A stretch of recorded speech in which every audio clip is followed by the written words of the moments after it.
Assalamualaikum warahmatullahi wabarakatuh. Halo Sobat Disinfektan, gimana nih kabarnya di tengah-tengah perkuliahan yang tentunya padat dan juga hektik? Semoga semua Sobat Disinfektan selalu dalam keadaan sehat dan bahagia ya. Oke, pasti Sobat Disinfektan udah nunggu-nunggu nih episode terbaru dari podcast kali ini. Tapi sebelumnya kayaknya kurang afdol nih kalau kita tuh nggak kenalan terlebih dahulu. Kenalin, namaku Jasmine Atia dari Farmasi Angkatan 23 yang akan mengisi podcast pada episode kali ini. Oke Sobat Disinfektan, daripada berlama-lama lagi nih, kira-kira Sobat Disinfektan udah mulai penasaran gak sih kira-kira tema yang akan kita bawain pada episode kali ini tuh apa ya?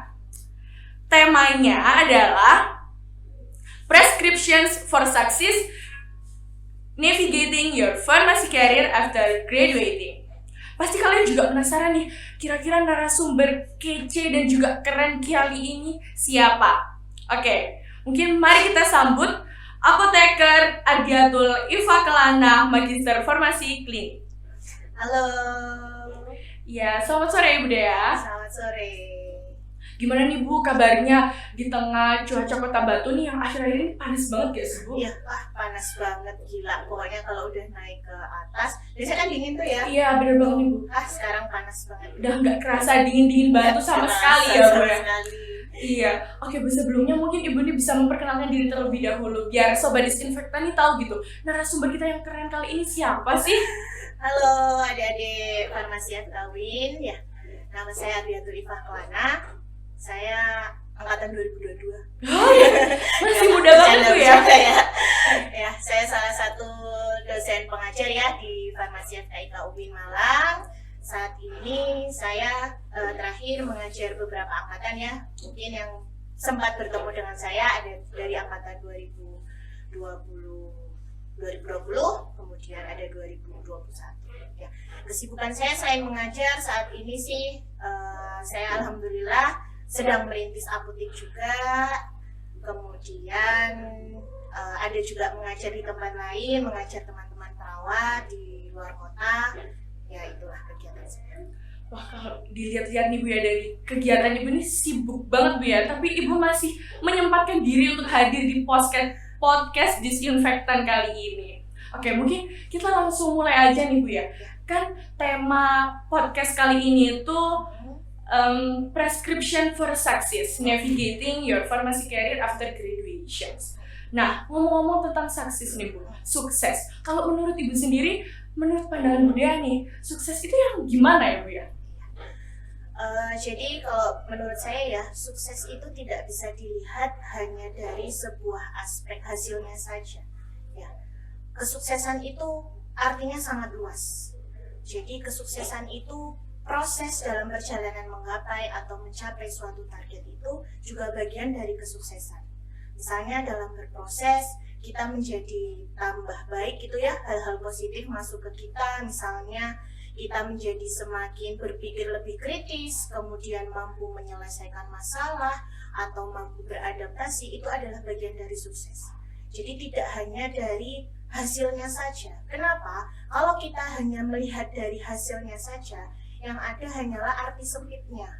Jadi kita gampang kecewa, kemudian gampang sekali mengatakan orang lain tidak sukses atau gagal dan sebagainya. Kalau menurut saya yaitu, jadi proses perjalanan dalam menggapai atau mencapai suatu target itu juga adalah bagian dari kesuksesan. Kita enjoy dalam melaksanakan atau berproses untuk mencapai target itu juga adalah kesuksesan. Oke, berarti sukses itu nggak cuma kayak endingnya kita dapat apa sih, itu enggak ya Bu ya? Berarti prosesnya itu juga masuk salah satu kesuksesan. Iya. Tapi dalam menjalani proses ini tadi Bu ya, tentunya kan banyak struggle yang kita hadapi nih Bu ya. Nah, terus kan apalagi kalau kita sebagai fresh graduate nih Bu, sukses itu kan juga bisa seperti dalam bidang pekerjaan kan juga bisa sukses juga kan Bu. Nah, menurut pengalaman Ibu setelah udah jadi apoteker nih Bu, pengalaman dan tantangan apa sih Bu setelah lulus dari prodi farmasi kan tentunya banyak banget nih Bu. Jadi mungkin saya sedikit bercerita ya, menarik ke belakang latar pendidikan saya dan juga mungkin beberapa pekerjaan yang pernah saya kerjakan gitu ya. Yang pertama saya dulu lulus S1 dan apoteker dari Universitas Brawijaya. Kemudian saya melanjutkan untuk studi S2-nya di UGM. Jadi saya mengambil konsentrasi Magister Farmasi Klinik. Nah, sebenarnya saya juga manusia, saya manusiawi juga ya. Jadi tidak yang kemudian punya ambisi yang besar dan sebagainya, tidak. Saya juga pernah menjadi seorang mahasiswa yang ya apa adanya saja, nilainya jelek juga ada dan sebagainya itu ada. Nah, sebenarnya dalam melanjutkan studi S2 itu juga bukan muncul dari hati nurani saya tiba-tiba, wah saya berambisi untuk S2, enggak juga. Itu adalah dorongan dari orang tua saya yang pertama. Kemudian saya masih berpikir waktu mengambil profesi apoteker, apakah betul saya ini sudah siap untuk melanjutkan studi lanjut S2? Itu saya bertanya-tanya kepada diri saya sendiri. Terus akhirnya karena dalam proses ketika selesai profesi itu ya masih menunggu beberapa bulan untuk daftar S2, saya meminta izin kepada orang tua saya untuk bekerja terlebih dahulu. Paling tidak saya pernah merasakan nih setelah apoteker rasanya kerja itu kayak gimana sih, kayak gitu. Nah, disitu akhirnya diizinkan oleh orang tua saya, jadi saya bekerja di pelayanan di rumah sakit, salah satu rumah sakit swasta di Malang. Akhirnya saya selesai profesi itu, saya bekerja di pelayanan itu, di rumah sakit itu selama kurang lebih 6 bulan sambil menunggu pembukaan pendaftaran studi S2 itu. Nah, di situ banyak sekali tantangan ya tentunya ya, apalagi kita sebagai fresh graduate yang hanya berbekal mungkin pernah magang PKPA gitu ya, hanya berbekal magang yang sebenarnya ketika magang pun tidak kita dapatkan semuanya, hanya terbatas, kita cuma mungkin boleh mengambil obat tertentu, hanya melihat dan sebagainya, tidak merasakan semuanya. Nah, ketika bekerja itu banyak tantangan baru, banyak skill baru yang diuji. Ya, salah satunya seperti pencampuran steril. Jadi waktu itu, kalau waktu sekolah sarjana farmasi maupun profesi apoteker, kita belum belajar tuh skill mengambil obat, menggunakan suntik, kemudian mencampurkan ke antibiotik dan sebagainya. Itu kan belum pernah ya? Iya, belum ada kayak gitu. Nah, di situ kita diuji. Kebetulan alhamdulillah senior apoteker di sana juga welcome ya. Jadi saya diajarkan bagaimana mematahkan ampul. Jadi yang pertama waktu mematahkan ampul masih bengkok-bengkok tuh, akhirnya lama-lama saya bisa mematahkan ampul itu dan alhamdulillah juga mendapatkan kesempatan untuk berbagi dengan para perawat. Jadi saya mengisi materi kepada perawat bagaimana sih cara dispensing pengobatan steril itu. Nah, sampai di situ. Terus kemudian skill ya tentang komunikasi. Kalau kita di teori ya diajarin lah ya skill teori sedikit. Iya betul. Jadi cuma teorinya aja kan. Iya, prakteknya ada. Itu waktu bekerja itu benar-benar dilatih, benar-benar digenjot bagaimana kita bisa berkomunikasi dengan sesama tenaga kesehatan, dengan sejawat kita, atau bahkan dengan pasien yang pasti usianya beragam ya. Terus sifat pasien juga beragam. Iya benar. Jadi nggak cuma satu sifat aja. Kalau kita kuliah kita cuma dihadapi teman-teman satu angkatan, satu sama usia, atau mungkin yang lebih sepuh ya cuman dosen, bapak ibu dosen, yang lebih tua adalah bapak ibu dosen. Tapi di sini kan berbeda, kita menghadapi usia sampai 70 tahun, bahkan anak-anak atau remaja yang sifatnya beda-beda. Nah, itu skill komunikasi kita benar-benar diuji. Jadi kita bagaimana sih menghadapi pasien yang misalnya keras kepala, atau bagaimana pasien yang mudah lupa, seperti itu. Nah, itu banyak sekali tantangannya. Setelah itu, setelah profesi apoteker, saya lanjut ke S2 kan ya. Nah, alhamdulillah berbekal saya pernah bekerja walaupun hanya sebentar 6 bulan di rumah sakit itu, banyak ilmu aplikatif sekali di S2 itu, apalagi farmasi klinis ya. Jadi teman-teman seangkatan itu banyak juga yang bukan fresh graduate, jadi banyak yang sudah berpengalaman, lebih berpengalaman lagi ya. Lebih berpengalaman lagi di rumah sakit. Paling tidak walaupun suka ngangong-ngangong gitu ya, meskipun mahasiswa kita tidak akan lepas dari ngangong-ngangong. Iya, benar Bu.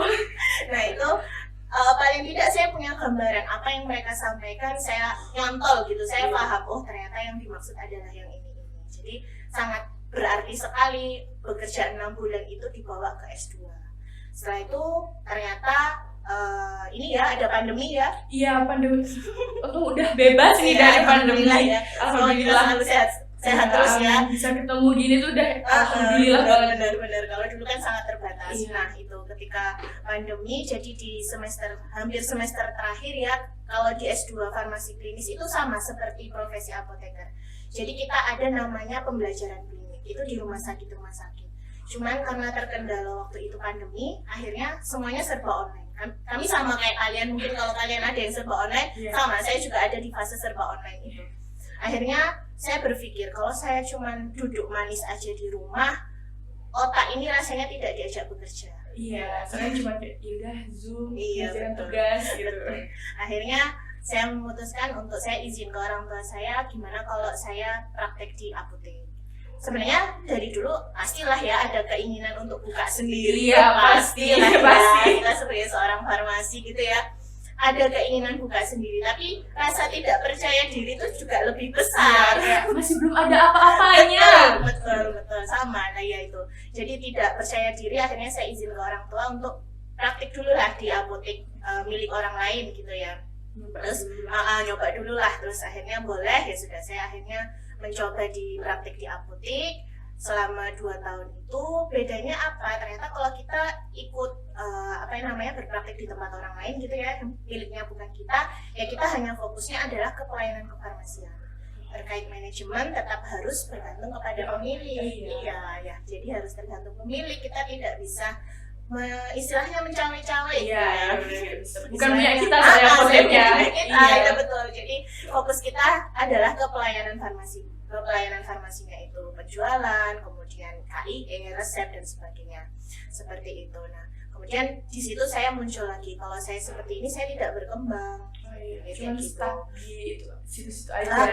Saya tidak berkembang, hanya stuck. Ya udah pelayanan. Saya tidak tahu bagaimana cara perencanaan, mungkin saya tidak tahu cara proporsi dalam misalnya keuangan, bagaimana manajemen keuangan itu bagaimana. Akhirnya saya berpikir sepertinya sudah saatnya saya naik yang lebih tinggi. Cukup nih, cukup nih, saya pelayanan nih, sudah cukup tahu nih beberapa informasinya. Akhirnya ya sudah, saya mengajukan untuk mengundurkan diri untuk selesai kontrak gitu ya di apotek yang lama. Saya mulai merintis untuk apotek yang baru. Nah, kemudian yaitu saya lulus dulu ya, tapi saya lulus dulu S2, kemudian saya mendapatkan amanah untuk mengajar di UIN. Panjang banget nih Bu ya. Terus tadi kan Buda juga sempat bilang kalau Buda ini lulusan UGM juga S2-nya. Masya Allah, keren banget nih Sobat Disinfektan, narasumber kita yang kali ini. Terus selama Ibu Dea ini kan bekerja jadi apoteker, terus kan pasti tuh ada kayak keterampilan khusus nih Bu, ataupun kayak pengetahuan-pengetahuan lain nih Bu yang kayaknya nggak ada gitu Bu di program studi farmasi selain yang komunikasi tadi itu Bu. Kira-kira apa ya Bu ya? Penasaran banget nih. Ya jadi gini, kalau misalnya sebenarnya secara teori itu semuanya kita dapatkan di kurikulum farmasi ya. Ketika kita bekerja, yang dihadapkan adalah soft skill kita. Jadi anggap saja di dalam tubuh kita, di dalam otak kita ini terkait teori kefarmasian sudah ada. Tinggal soft skillnya ini yang perlu kita asah ya. Terkait yang pertama tadi komunikasi. Komunikasi yang penting banget ini. Sekali itu komunikasi itu yang pertama adalah komunikasi. Karena kita berhubungannya adalah dengan orang lain, ya, baik dengan tenaga kesehatan yang artinya sama-sama kita punya keilmuan, ilmu yang sama, takutnya menggurui atau gimana kalau komunikasinya tadi itu salah, gitu kan Bu. Betul. Nah kayak gitu kita harus bisa berkomunikasi dengan sesama tenaga kesehatan. Kemudian bagaimana kita berkomunikasi dengan pasien dengan bahasa yang mudah dipahami dengan pasien ya. Bisa pakai istilah-istilah ilmiah ya, apoteker nggak bisa. Apalagi kalau misalnya bekerjanya di apotek gitu ya, di komunitas, akan banyak istilah-istilah baru seperti itu yang mungkin kita tidak temui di buku di biro yang setebal itu, kita tidak temui ya. Nah itu kita harus mengekstrapolasi apa yang dimaksud dengan pasien, terus apa yang kita punya ilmunya. Nah itu kan baru ketemu, terapinya seperti ini.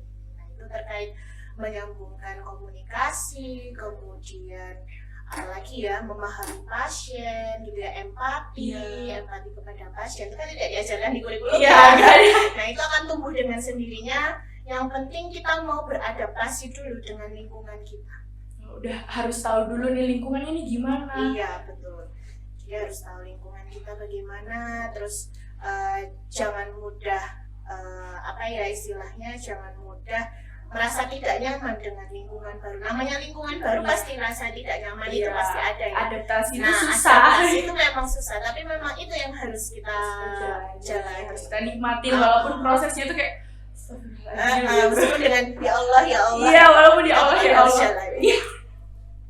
Oke, Budaya ini kan udah jadi apoteker, punya apotek sendiri, keren banget, terus udah S2 juga. Nah, spesialisasi Ibu ini tadi kan farmasi klinik ya Bu ya.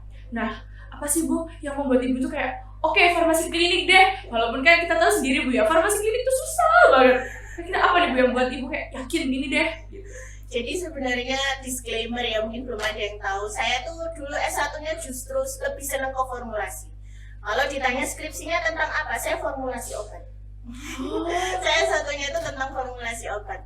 Tidak pernah terfikir di benak saya waktu saya masih sarjana farmasi ya, kalau saya nanti akan mengambil ke arah klinis, itu belum ada di benak saya. Justru di benak saya, oh saya nanti inginnya di industri, terkait formulasi, apa kayak dan sebagainya ya, pokoknya pekerjaan di industri. Ternyata mindset itu atau minat itu tuh berubah ketika saya PKPA. Jadi ketika profesi apoteker itu kan kalau di Brawijaya semua tempat itu dapat kesempatan. Jadi di industri dapat, kemudian di rumah sakit dapat, di puskesmas juga dapat, kemudian di klinik juga dapat, ataupun di apotek juga dapat, itu semuanya dapat. Akhirnya iya dibagi rata. Jadi kan kita bisa merasakan ya, oh kalau di klinik itu seperti ini loh. Enaknya ini, gak enaknya ini, kalau di sini ini gini. Jadi di rumah sakit kayak gini, di industri kayak gini. Nah sejauh itu sebenarnya tetap di industri itu yang paling menarik menurut saya. Seru Pak, iya seru Bu. Tetap di industri itu yang paling menarik, tapi tidak tahu kenapa ketika praktek di rumah sakit itu tiba-tiba ada suatu ketertarikan, kayak seru gitu aja, tiba-tiba ada suatu hal yang kayaknya kok menyenangkan juga ya di klinis ini. Nggak seburuk itu. Seburuk itu, iya. walau nilai-nilai di sarjana juga buruk. Sebenarnya juga buruk sih, nggak bagus-bagus amat gitu ya. Farmasi iya susah. Susah semuanya kan harus dipelajarin ya soalnya iya. ya. Jadi waktu itu di PKPA saya kok tertarik dengan dunia klinis, akhirnya ya sudah kebetulan orang tua menyarankannya lebih baik ke klinis aja, dulunya ke klinis aja daripada di industri ya sudah, akhirnya makanya itu saya izin untuk bekerja di rumah sakit terlebih dahulu. Oh, biar nyoba dulu nih gimana sih kalau misalnya mau nerusin ke klinis.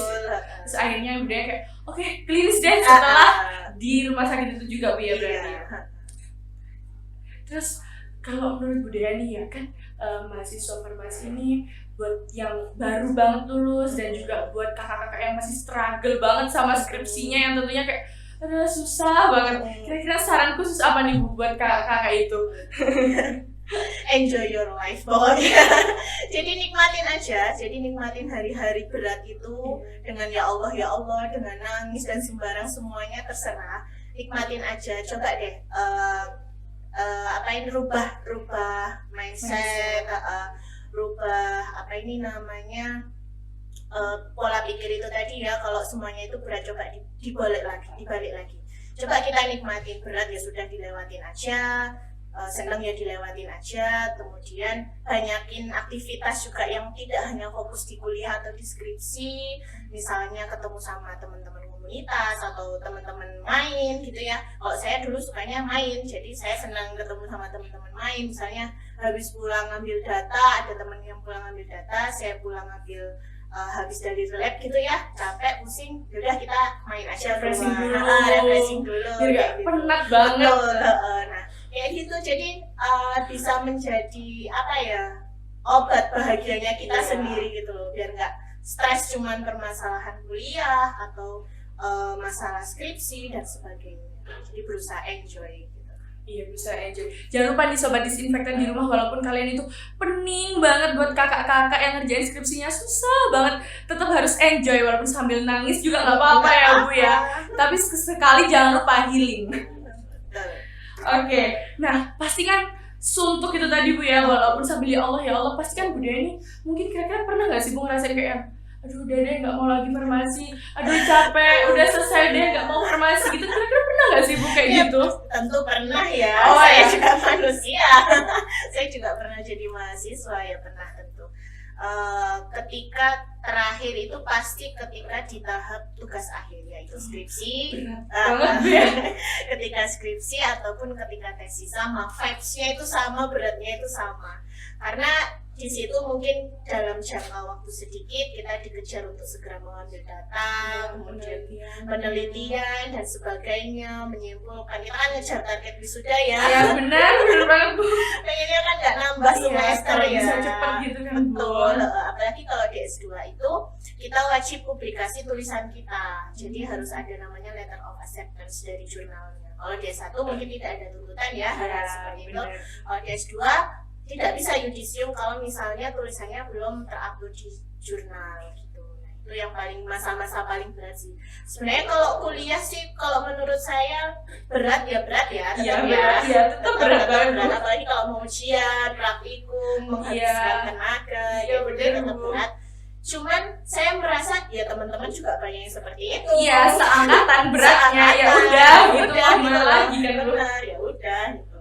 Jangan ambil pusing lah pokoknya.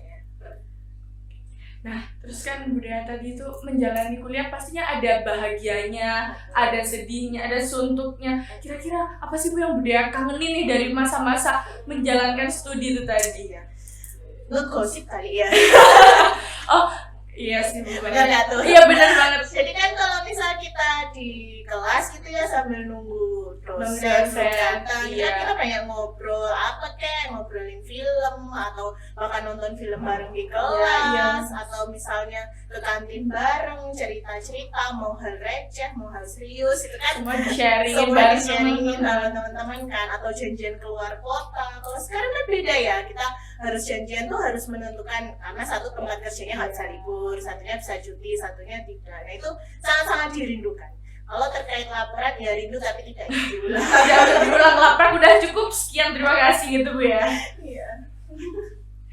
Iya sih Bu, soalnya kan kayak teman-teman budaya pastinya kesibukannya tuh masing-masing, cari jam kosongnya juga susah. Iya. Kayak saya ini walaupun masih maba semester 1 mau main sama teman-teman SMA tuh juga yang kayak Susah ya. iya susah banget, yang di sini tuh juga susah banget nih Bu. Kira-kira nih Bu, kan ngomong-ngomong tentang laprak tadi Bu ya, farmasi itu kan tentunya lapraknya tuh berat banget, maksudnya kayak banyak banget gak selesai-selesai. Kira-kira motivasi dari budaya nih buat teman-teman yang lagi berjuang banget menjalankan program studi farmasi ini kira-kira apa ya Bu ya? Rasakan apa yang saya rasakan. Saya pasti sampai di akhir gitu kan Bu. Enggak bercanda ya. Ya deh itu tadi ya yang saya sampaikan sebelumnya. Nikmatin aja. Iya. Nikmatin karena pasti ada momen-momen yang akan dirindukan. Karena kan nggak mau kan ngulang lagi kayak gini, nggak mau kan. Ya udah cukup. Hanya dinikmatin aja, se-enjoy mungkin, senyaman mungkin bareng teman-teman gitu ya. Jangan pusing sendiri, pokoknya ayo berjamaah pusing sama Pusingnya bareng-bareng, sharing ya sharing, pusingnya. pusingnya sharing sama teman-teman. Kemudian ya jangan takut lah, kan di Al-Quran aja di Al-Insyirah ya sudah ada fa inna ma'al usri yusra, inna ma'al usri yusra, setiap kesulitan pasti ada kemudahan. Jadi nggak usah khawatir. Ya walaupun sekarang sambil mumet-mumet tapi endingnya pasti happy ending. Betul. Amin amin happy ending nih Bu. Oke nih Bu, mungkin kan udah podcast kali ini tuh seru banget nih Bu ya. Tapi boleh nggak sih Bu budaya ini memberi closing statement terakhir buat mahasiswa farmasi baik yang seperti saya ini masih baru masuk nih Bu di farmasi sama buat kakak-kakak yang mau keluar dari farmasi, kira-kira gimana nih Bu? Ada satu part lagu yang saya sukai dari Hi-Fi atau Hi-Fi nggak? Iya. Oh ya udah, berarti saya nggak terlalu tua lah. Nggak tua sama sekali kok. Ya, Hi-Fi ya. Kalau nggak salah lagunya Jatuh Bangkit Lagi. Di situ ada part, nggak saya lupa. Karena pelaut yang hebat tidak lahir dari ombak yang tenang atau laut yang tenang. Iya. Hei adik-adik farmasi FKUIN, teruslah mau berjuang. Itu sih kalau dari saya. Terus berjuang walaupun capek banget intinya. Ya nggak ada sih Bu pelaut yang datangnya dari laut yang tenang, pasti ngejalanin ombaknya yang Lebih besar lagi. iya benar, tantangannya juga lebih besar lagi. Tapi Tapi kayaknya lebih berat lagi waktu udah lulus nih Bu. Itu betul. Iya. Justru tantangan yang terbesarnya itu ketika kalian sudah lulus. Kalau kalian misalnya sekarang ya masih proses belajar, kalian tidak bisa ya nggak apa ya. Iya. Nanti Kan kan ada remedial. betul, ada remedial. Dosen masih ngatrol Iya, tuh nilai masih. itu. Nah, kalau kalian sudah bekerja, kalian sudah dihadapkan dengan individual yang lebih tinggi ya. Sudah nggak seperti dulu bisa berkelompok dan sebagainya. Akan beda vibes-nya dengan ketika bekerja. Individunya sudah mulai milih, kerjaanmu ya kerjaanmu, kerjaanku ya kerjaanku. Sendiri-sendiri udah selesai gitu. Iya sih Bu. Oke, karena waktu yang terbatas nih Bu, kayaknya podcast kita cukupkan sampai sekarang nih Bu. Terima kasih saya ucapkan kepada Ibu Dea atas waktunya yang sudah menyempatkan diri di tengah-tengah kesibukan Bu Dea yang menjadi apoteker dan lain sebagainya. Oke, teman-teman sobat disinfektan, jalan-jalan ke pasaraya, pulangnya membeli teri. Saya Jasmine Atia, saya pamit undur diri. Terima kasih sudah mau mendengarkan podcast disinfektan kali ini. Wassalamualaikum warahmatullahi wabarakatuh.